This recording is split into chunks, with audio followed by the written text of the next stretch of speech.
Assalamualaikum warahmatullahi wabarakatuh. Bagaimana kabar Ananda semua? Sehat? Alhamdulillah. Semoga kita senantiasa dalam lindungan Allah Subhanahu wa taala. Jumpa lagi dengan Pak Ali dalam pembelajaran Pendidikan Agama Islam dan Budi Pekerti kelas 3 Sekolah Dasar. Kali ini kita akan membahas pembelajaran ke-6, keteladanan Nabi dan Rasul. Kira-kira Nabi siapa yang akan kita bahas? Penasaran? Kalian akan menemukan jawabannya setelah melihat tayangan video dari Pak Ali.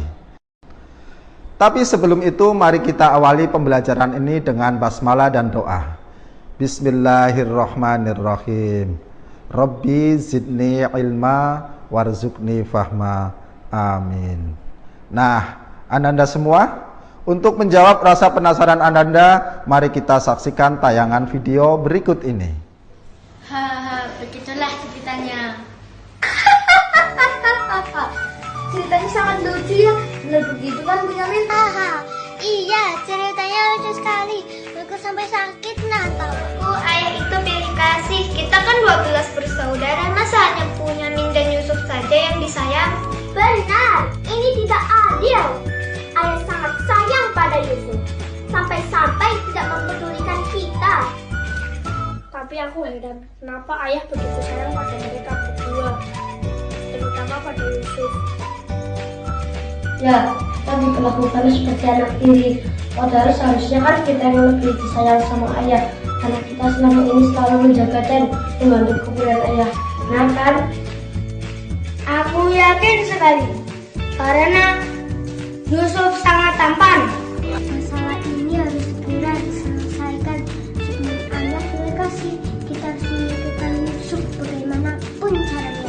Apa? Kalau begitu sebaiknya kita bunuh saja Yusuf. Aku tidak setuju. Kita ini adalah putra seorang nabi. Apa pantas kita jadi seorang pembunuh? Membunuh itu adalah perbuatan dosa yang sangat besar. Lalu apa kau punya saran lain Yahuza?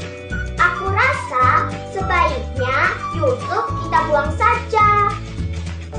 Kita masukkan dia ke sumur yang dangkal yang letaknya di persimpangan jalan.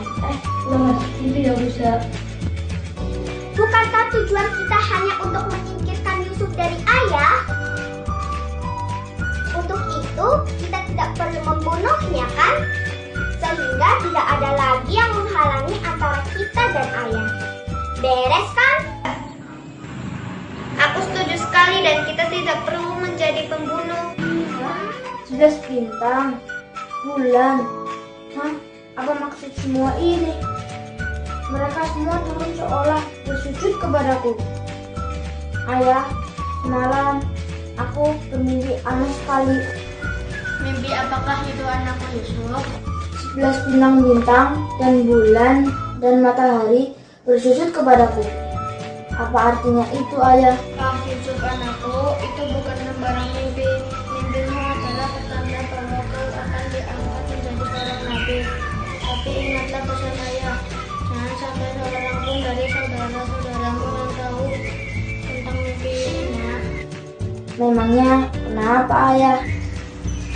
Bila mimpi itu menimbulkan rasa dengki dan iri hati, mereka akan semakin besar kepadamu. Nah, ingatlah pesan ayah. Ayah, besok kami akan jalan-jalan ke lereng bukit. Di sana udaranya sangat segar dan pemandangannya pun sangat indah. Kami ingin bersenang-senang di sana. Ayah, dan kali ini pun kamu akan mengajak Yusuf ya. Dia pasti akan senang sekali. Ayah tidak perlu khawatir. Kami pasti akan menjaganya dan melindunginya dengan baik. Ayah tenang saja. Sebenarnya ayah tidak keberatan Yusuf ikut dengan kalian. Tapi ayah khawatir terhadap keingatan buas yang setiap saat bisa saja menyerang kalian. Percayalah pada kami. Ayah, kami ini kuat-kuat dan kami mampu menjaga diri kami. Baiklah, ayah izinkan kalian membawa Yusuf. Tapi ingat, jaga dia baik-baik. Terima kasih ayah. Nah, bagaimana dengan tayangan video tadi? Sudah tahu Nabi siapa yang akan kita bahas? Iya, benar, Nabi Yusuf alaihissalam. Pada pembelajaran ini kita akan memahami kisah keteladanan Nabi Yusuf alaihissalam dan menceritakan kembali kisah tersebut. Diharapkan kalian bisa menunjukkan sikap pemaaf sebagai implementasi dari pemahaman kisah keteladanan Nabi Yusuf. Baiklah anak-anak semuanya, mari kita ikuti uraian berikut ini. Setelah mendapat izin dari ayahnya, kemudian Yusuf dibawa ke hutan mendekati sumur tempat para pedagang sering mampir mengambil air. Mereka pun membuang Yusuf ke dalam sumur. Saudara-saudara Yusuf kemudian pulang dan berkata pada ayah mereka, "Wahai ayah, kami tadi sedang bermain dan berlomba memanah. Lalu kami tinggalkan Yusuf di dekat barang-barang kami. Tiba-tiba dia dimakan serigala. Apakah ayah tidak percaya kepada kami?" Mereka menunjukkan bekas baju Yusuf yang berlumuran darah palsu. Ayahnya berkata, "Sebenarnya hanya dirimu sendirilah yang memandang baik urusan yang buruk itu. Hanya bersabar adalah yang terbaik bagiku. Dan kepada Allah Subhanahu wa Ta'ala saja aku memohon pertolongannya terhadap apa yang kamu ceritakan." Tidak lama kemudian, ada saudagar yang melewati sumur itu dan mampir untuk mengambil air. Ketika menurunkan timbanya, Nabi Yusuf alaihissalam berpegangan pada timba dan ikut ditarik ke atas. Saudagar itu terkejut bukan kepalang mendapati anak kecil bergelantung di timbanya. "Oh, ini ada seorang anak yang bisa kita bawa dan kita jual sebagai barang dagangan." Sesampainya di pasar, Yusuf dijual. Pembelinya adalah penguasa di negeri itu. Sang pembeli meminta kepada istrinya, Zulaikha, agar memperlakukan Yusuf dengan baik. Waktu berjalan terus, lambat laun Yusuf menjadi pemuda yang cerdas. Pada suatu hari, raja bermimpi melihat 7 ekor sapi betina yang gemuk dimakan oleh 7 ekor sapi betina yang kurus, 7 tangkai gandum yang hijau, dan 7 tangkai gandum lainnya yang kering. Raja segera mengumpulkan para penasehat untuk menjelaskan makna mimpinya. Namun, tak seorang pun bisa menjelaskan makna mimpi itu. Seorang pelayan melapor kepada raja, "Baginda, saya punya informasi tentang orang yang pandai menjelaskan mimpi, maka utuslah aku kepadanya." Pelayan kemudian diperbolehkan menemui Yusuf di penjara dan menceritakan perihal mimpi raja. Ketika itu Yusuf sedang dimasukkan ke penjara meskipun tidak bersalah. Yusuf menjelaskan kepada raja, "Hendaklah kalian bercocok tanam 7 tahun berturut-turut. Kemudian ketika kalian panen, hendaklah menyimpan makanan dengan cara membiarkan tangkainya kecuali sedikit untuk dimakan. Sebab setelah 7 tahun itu akan datang 7 tahun kemudian masa yang amat sulit. Pada masa sulit tersebut kalian akan menghabiskan simpanan makanan sebelumnya. Setelah itu akan datang tahun di mana manusia diberi hujan dengan cukup dan mereka memeras anggur." Raja tertegun dengan penjelasan Yusuf yang masuk akal. Kemudian raja mengangkat Yusuf sebagai pejabat negara urusan pangan. Sejak saat itu Nabi Yusuf menjabat jabatan tersebut. Lalu datanglah masa sulit sebagaimana mimpi yang ditafsirkan Yusuf. Orang mulai memburu bahan makanan dan berduyun-duyun datang ke gudang makanan yang disediakan kerajaan. Tampak di antara mereka adalah saudara-saudara Yusuf. Yusuf mengenali mereka, sedangkan mereka tidak mengenali Yusuf lagi. Mereka mengira Yusuf sudah lama meninggal.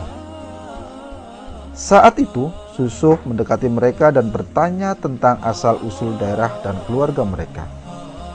Mereka menjelaskan semuanya. Kemudian Yusuf bertanya, "Kenapa saudara kalian yang kecil yang bernama Bunyamin itu tidak ikut ke sini? Untuk besok, bawalah dia, atau kalian tidak akan mendapatkan bahan makanan seperti hari ini." Ketika saudara-saudara Yusuf kembali ke rumah, diceritakanlah kepada ayah mereka tentang pertemuan dengan pejabat tinggi kerajaan yang meminta Bunyamin ikut dalam perjalanan yang akan datang. Tentu sang ayah khawatir kejadian yang pernah menimpa Yusuf terulang kembali. Namun Karena persoalan makanan sangat penting, akhirnya Bunyamin diizinkan untuk ikut. Ayah mereka, Nabi Yakub, kini sudah tua dan kehilangan penglihatan karena sering bersedih dan menangis mengingat nasib Yusuf. Para putra Yakub ini datang kembali ke kerajaan dengan membawa Bunyamin. Di tengah kesibukan menumpuk bahan makanan, Yusuf secara diam-diam menghampiri Bunyamin dan membisikinya, "Wahai Bunyamin, sesungguhnya aku adalah saudaramu, Yusuf. Allah telah melindungiku dan memberiku kekuatan. Nanti akan kususun rencana agar kamu tertinggal di kerajaan ini, dan saudara-saudaramu biarkan pulang ke rumah."